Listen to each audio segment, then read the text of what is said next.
Ya, saudara, bagaimana menganalisis hasil exit poll dan apa yang mempengaruhi pilihan pemilih dalam pemilu kali ini? Kita akan bahas bersama dengan peneliti ICS Institute of Southeast Asia Studies, Yusuf Ishak, Institut Yanuar Nugroho. Selamat datang, Mas Yanuar.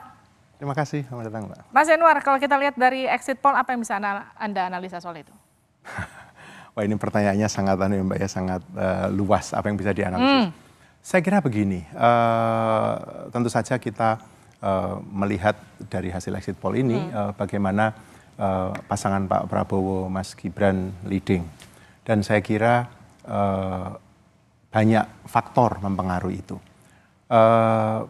Satu faktor yang mungkin mau saya soroti barangkali adalah bagaimana memang efek Pak Jokowi ini cukup besar. Jokowi efeknya? Jokowi efek yang ini mempengaruhi kemenangan Prabowo Gibran. Saya kira itu satu hal yang kita tidak bisa abaikan.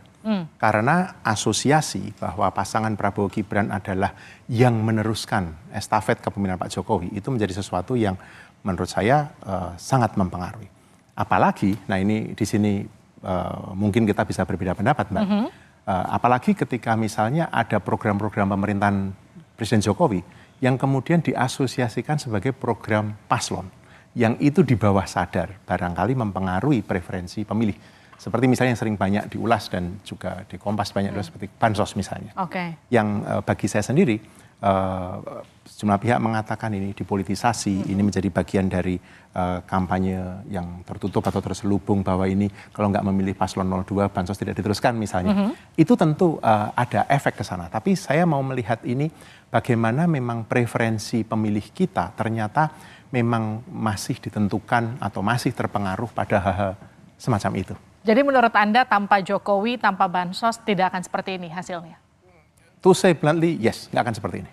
Oh iya? Ya, kalau saya sebenarnya begitu, nggak akan seperti ini. Berapa persentase yang Anda bisa prediksi kalau memang, karena gini, sebelum Bansos itu terjadi, memang kalau dari hasil, kita lihat dari hasil sejumlah lembaga survei ya, memang sudah leading.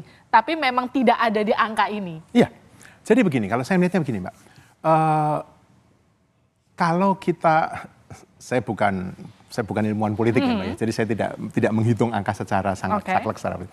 Tapi kalau saya melihat bagaimana koalisi yang ada di belakang Pak Prabowo dan Mas Gibran ini, elektabilitasnya dihitung itu kan tidak pernah tembus angka 50%, tidak pernah.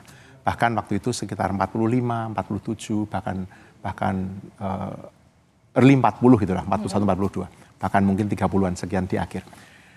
Tapi ketika kemudian Bansos itu menjadi isu dan kemudian isu itu diasosiasikan dengan pasangan Pak Prabowo, ditambah kalau saya bahkan menulis sedikit keras di Kompas 31 Januari kemarin dan saya menulis bahwa ini menjadi semacam atau menjadi bentuk kampanye tertutup karena kalau jadi yang dimainkan atau yang dipengaruhi adalah cara berpikir publik. Bagi mereka kelas menengah bawah, khususnya orang-orang miskin, yang hidupnya sangat tergantung.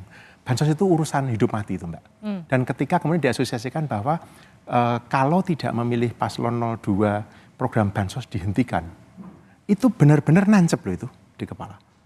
Saya di kampung saya di Solo, di Jogja, ibu saya di Solo, keluarga kami di Jogja. Kami ngobrol dengan teman-teman di sekitar dan seperti itu. Sedemikian itu mempengaruhi cara berpikir bahkan psikologi bawah sadar orang-orang banyak itu. Dan most of the voters juga dari situ. Jadi voters berpikir siapa yang bisa bikin kenyang mereka itu yang mereka pilih, kurang lebih gitu. Sayangnya kok begitu ya. Padahal menurut saya harusnya pemilu ini kan menjadi kesempatan pendidikan politik publik yang lebih baik. Tapi nampaknya kita masuk ke tanpa sadar ya, kita masuk ke area itu Mbak yang saya lihat.